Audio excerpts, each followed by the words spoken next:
त्याच्यात काय दिलेलं आहे बघा, रिसॉल्व इंटू, म्हणजे बघा रिसॉल्व इंटू पार्शियल फ्रॅक्शन्स, आणि ते जे आपल्याला इक्वेशन दिलेलं आहे म्हणजे पॉलिनॉमियल इक्वेशनचा जो फ्रॅक्शन दिलेला आहे मेन, तो काय दिलेला आहे x minus two upon x आणि ब्रॅकेटमध्ये दिलेलं आहे एक्स मायनस वन.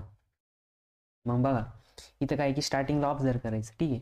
आता हा काय की कोणता फ्रॅक्शन बघायचं, इथं वरती पण डिग्री 1 आहे आणि इथं बघा हा एक्स इंटू एक्स जर केला तर एक्स स्क्वेअर होणार आहे. म्हणजे काय की वरची डिग्री 1 आहे, खालची डिग्री 2 आहे. म्हणजे वरचा न्यूमरेटरची डिग्री छोटी आहे, डिनॉमिनेटरची डिग्री कशी आहे, मोठी. म्हणजे हा कोणता फ्रॅक्शन आहे, प्रॉपर फ्रॅक्शन आहे. मग प्रॉपर फ्रॅक्शनमध्येच ही केस अप्लाय होते, ठीक आहे. म्हणजे आपण जी फर्स्ट केस बघितली नॉन रिपीटेड लिनियर फॅक्टर. मग इथं जर आपण ऑब्झर्व केलं, मग इथं ऑब्झर्व करा, जो डिनॉमिनेटर दिलेला आहे डिनॉमिनेटरमध्ये फर्स्ट फॅक्टर आहे एक्स आणि सेकंड दिलेला आहे एक्स मायनस वन. मग हे कोणते लिनियर फॅक्टर आहे, कोणते लिनियर नॉन रिपीटेड फॅक्टर, कोणते फॅक्टर आहे, लिनियर नॉन रिपीटेड आहे. मग अशा केसमध्ये काय करणार आपण, मग बघा लिनियर नॉन रिपीटेड फॅक्टर असेल तर मग लिहायचं first constant A upon first factor X plus second B upon second constant कोणता घ्यायचा, कॅपिटल बी घ्यायचं, B upon X minus one. मग बघा आपण आता हे इक्वेशन लिहिलं. मग आता हे इक्वेशन लिहिल्यानंतर मग काय करायचं, इथं ह्या साईडला क्रॉस मल्टिप्लिकेशन करायचं. काय करायचं, क्रॉस मल्टिप्लिकेशन, ठीक आहे. हे थोडंसं मी इकडं साईडला घेतो आहे.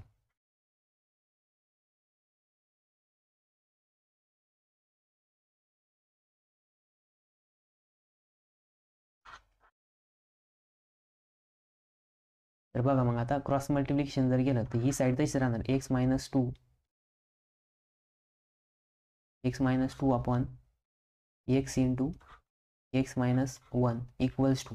आता क्रॉस मल्टिप्लिकेशनमध्ये काय करायचं, हे यांनी याला मल्टिप्लाय करायचं आणि यांनी काय करायचं, याला मल्टिप्लाय करायचं, ठीक आहे. म्हणजे न्यूमरेटरला, मग न्यूमरेटरमध्ये ए इंटू, कलर चेंज करतो, ठीक आहे, A into x minus one plus sign राहणार B into X upon x into x minus one. मग बघा आता इथं काय आहे की या साईडला पण x into x minus one आहे डिनॉमिनेटरला, आणि या साईडला पण x into x minus one आहे. म्हणजे काय की दोन्ही बाजूला इक्वल साईन आहे, मध्ये काय इक्वलिटीज साईन आहे. मग बघा जसं आपण बेसिक फॉर्म्युला बघा, A upon B equals to C upon B जर असेल तर as per the rule of equality A equals to काय राहतं, सी राहतं. हे बी काय होतं, कट होऊन जातं, ठीक आहे. मग तसंच इथं हा जो डिनॉमिनेटर आहे हा दोन्ही बाजूचा काय होणार, कट होऊन जाणार, ठीक आहे. आता कट का होणार, कारण की तो सारखा आहे म्हणून कट होणार, ठीक आहे. मग आपलं इक्वेशन काय येणार बघा नंतर, x minus two equals to a into x minus one plus b into x. मग याला काय करायचं, आता बघा हे जे इक्वेशन आहे याला इक्वेशन नंबर 1 नाव द्यायचं, याला काय द्यायचं, इक्वेशन नंबर 1. आणि हे जे इक्वेशन आलं याला काय नाव द्यायचं, 2. मग आता आपल्याला दोन इक्वेशन भेटले, इक्वेशन 1 आणि इक्वेशन 2. मग आता तुम्ही काय करणार, आपल्याला फाइंड आउट करायचे ए आणि बी चे व्हॅल्यू. मग इथं लिहायचं फाइंड ए अँड बी. मग आता ए आणि बी फाइंड आउट करताना बघा काय करायचं, ज्यावेळेस आपल्याला ए फाइंड आउट करायचं आहे त्यावेळेस इथला फॅक्टर बघायचं, आणि ज्यावेळेस आपल्याला बी फाइंड आउट करायचं त्यावेळेस याचा फॅक्टर बघायचं. तर सगळ्यात पहिले आपण ए फाइंड आउट करणार. मग ए फाइंड आउट करताना इथं काय दिलेलं आहे, फक्त एक्स दिलेलं आहे, ठीक आहे. मग बघा नुसतं एक्स दिलाय. बघा आता इथं काय की दोन फॅक्टर आहे, साईडला लिहितो मी, इथं साईडला फॅक्टर लिहा, हा एक्स आहे, हा दुसरा एक्स मायनस वन. दोन काय आहे, दोन फॅक्टर आहे. मग बघा आपलं काय की दोघं पण इक्वल्स टू झिरो राहते. मग काय करायचं, एक्स इक्वल्स टू झिरो आणि दुसरा आला x minus one equals to zero. मग बघा एक्स इक्वल्स टू इथं काय येणार, झिरो देणार. मग इथं एक्स इक्वल्स टू काय येणार, हा इकडे मायनस इकडे आलं काय होईल, प्लस होणार. मग एकदा काय करायचं, x equals to zero put करायचं आणि एकदा काय करायचं, x equals to one put करायचं.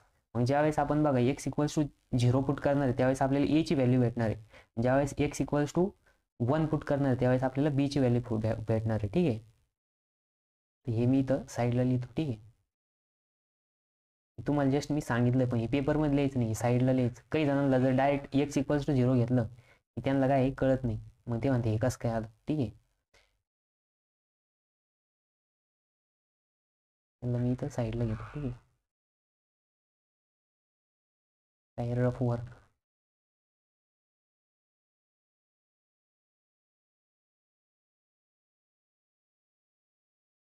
इथे लिहितो रफ. ठीक आहे, तर बघा आता काय करायचं, मग इथं लिहायचं पुट, इथं लिहायचं x = 0, पुटिंग इन इक्वेशन,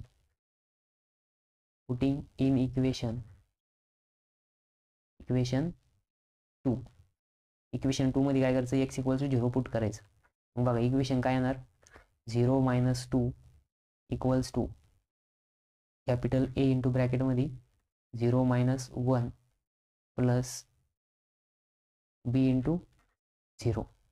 मग बघा इथं काय होणार, -2 = आता -1 into 0, sorry 0 - 1 -1 into a minus a plus b into 0 0. मग बघा इथं a = काय येणार, दोन्ही बाजूला मायनस साईन, म्हणजे मायनस साईन निघून जाणार. म्हणजे इथं येणार a = 2. मग a = किती आलं आपलं, 2 आलं. ठीक आहे, मग आता आपल्याला a = 2 भेटलं. आता आपल्याला काय फाइंड आउट करायचं, b. तर बी फाइंड आउट करायला काय करावं ना आपल्याला, मी तुम्हाला सांगितलं बी फाइंड आउट करायच्या वेळेस आता ए चे करस्पॉन्डिंग फॅक्टर बघायचं. ए चे करस्पॉन्डिंग फॅक्टर काय दिलेलं आहे इक्वेशन नंबर 2 मध्ये, x - 1. मग x - 1 जर असेल तर इथं काय पुट करायचं, x = 1. मग इथं लिहायचं पुटिंग,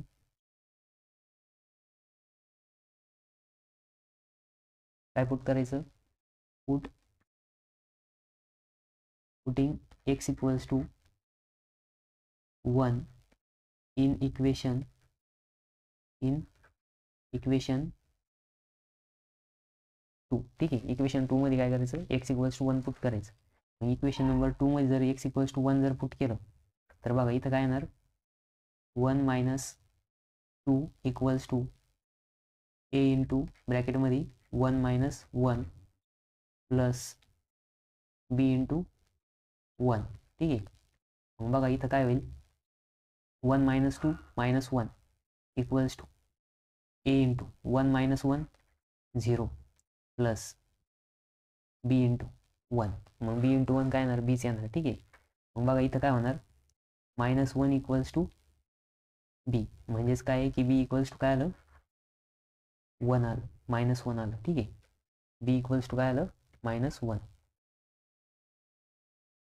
मग b = -1 भेटलं आपल्याला, किती भेटलं, -1, आणि a = 2 भेटलं. ठीक आहे, मग आता काय करायचं, a आणि b चे व्हॅल्यू पुट करायचे कशामध्ये, इक्वेशन नंबर 1 मध्ये. मग लिहायचं खाली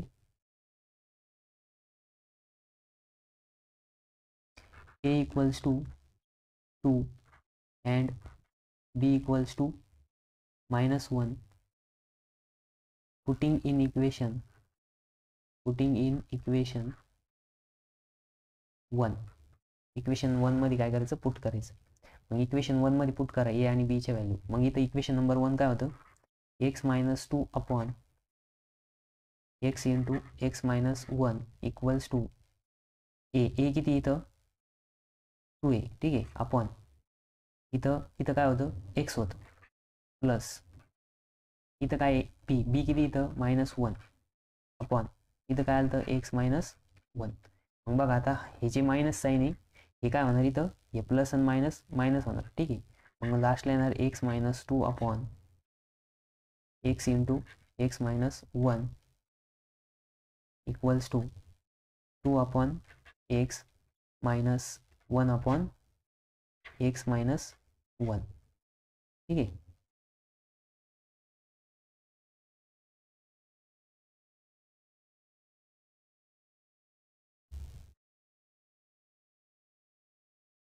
मग बघा हे फायनल आपलं फ्रॅक्शन झाले.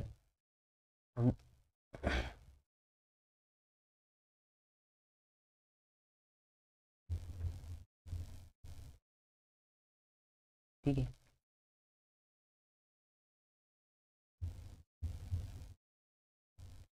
तर बघा आपल्याला जी गिवन पॉलिनॉमियल इक्वेशन होती ती काय दिलेली होती,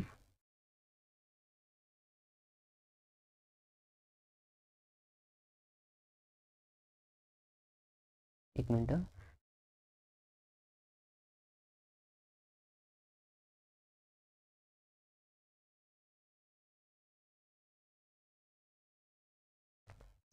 बघा आपल्याला इथं काय की पॉलिनॉमियल नाही का, म्हणजे जे फ्रॅक्शन काढायचे होते ते काय दिलं होतं x-2/x(x-1).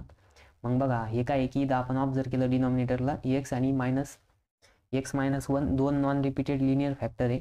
मग नॉन रिपीटेड लिनियर फॅक्टर असेल तर आपण फर्स्ट केस आहे, फर्स्ट केसनुसार बघा आपण काय केलं इथं, फर्स्ट केसमध्ये जर 2 फॅक्टर असेल तर 2 कॉन्स्टंट घ्यायचे, ए आणि बी. 3 फॅक्टर असेल तर 3 कॉन्स्टंट घ्यायचे. मग या इक्वेशनमध्ये होते 2 फॅक्टर म्हणून आपण घेतले 2 कॉन्स्टंट. मग a/x प्लस b अपॉन, बघा इथं मी हे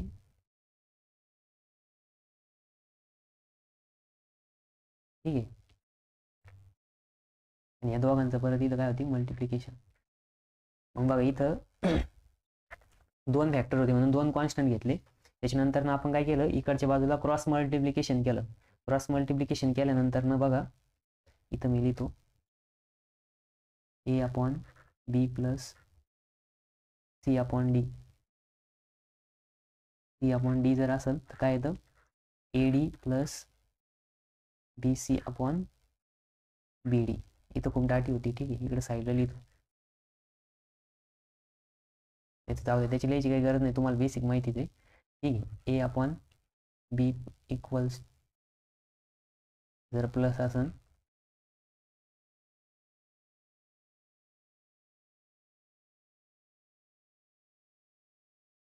c/d जर असेल तर याला काय लिहितो आपण ad प्लस bp/bd लिहितो, ठीक आहे. हे काय आहे फॉर्म्युला आहे, तुम्हाला माहितीच आहे. तेच आपण इथं अप्लाय केलं, क्रॉस मल्टिप्लिकेशन केलं. क्रॉस मल्टिप्लिकेशन केल्यानंतर ना बघा दोन्ही बाजूला आपल्याला x(x-1) x(x-1) भेटतं. दोन्ही बाजूला असल्यामुळे इक्विलिटीचं साईन आहे, दोन्ही पण आपण कट करून टाकले, ठीक आहे. त्याच्यानंतर ना x-2 equals to a(x-1) plus b(x), equation number 2 भेटलं. आता आपल्याला a आणि b फाइंड आउट करायचे, ठीक आहे. मग ए आणि बी फाइंड आउट करताना तुम्हाला मी सांगितलं ए जर फाइंड आउट करायचं असेल तर बीच्या करस्पॉन्डिंग जो फॅक्टर राहतो तो बघायचा. मग बीच्या करस्पॉन्डिंग फॅक्टर कोणी इथं फक्त एक्स आहे. मग नुसतं सिंगल एक्स जर असेल, बघा ही फॅक्टर जे राहते x(x-1) इक्वल्स टू जर 0 घेतलं तर x equals to 0, x-1 equals to 0. मग नुसतं सिंगल एक्स म्हणजे x इक्वल्स टू काय आलं 0. ते आपण त्या इक्वेशनमध्ये पुट केलं. मग इक्वेशनमध्ये पुट केल्यानंतर ना बी ऑटोमॅटिक काय झाला 0 झाला, ठीक आहे. मग बी 0 झाला तर आपल्याला ए ची व्हॅल्यू भेटली a इक्वल्स टू 2 भेटली, ठीक आहे. आणि मग आपण काय केलं पुटिंग x इक्वल्स टू 1. मग आता हा जो दुसरा फॅक्टर होता तो x-1 इक्वल्स टू 0 म्हणजे x इक्वल्स टू 1. मग putting x equals to 1 in equation number 2. मग इक्वेशन नंबर 2 मध्ये x इक्वल्स टू 1 पुट केलं. 1 पुट केल्यानंतर ना बघा a ब्रॅकेटमध्ये 1 - 2 equals to a into 1 - 1 plus b into 1. मग -1 equals to a into 0 plus b. म्हणजे इथं b इक्वल्स टू काय आलं -1. मग ए बी इक्वल्स टू आपल्याला -1 भेटलं. मग a इक्वल्स टू 2 आणि b इक्वल्स टू -1 पुट केलं इक्वेशन नंबर 1 मध्ये. आणि इक्वेशन नंबर 1 मध्ये पुट केल्यानंतर ना आपण पार्शियल फ्रॅक्शन लिहिली, ठीक आहे. आता बघा पार्शियल फ्रॅक्शन आपले करेक्ट आहे का नाही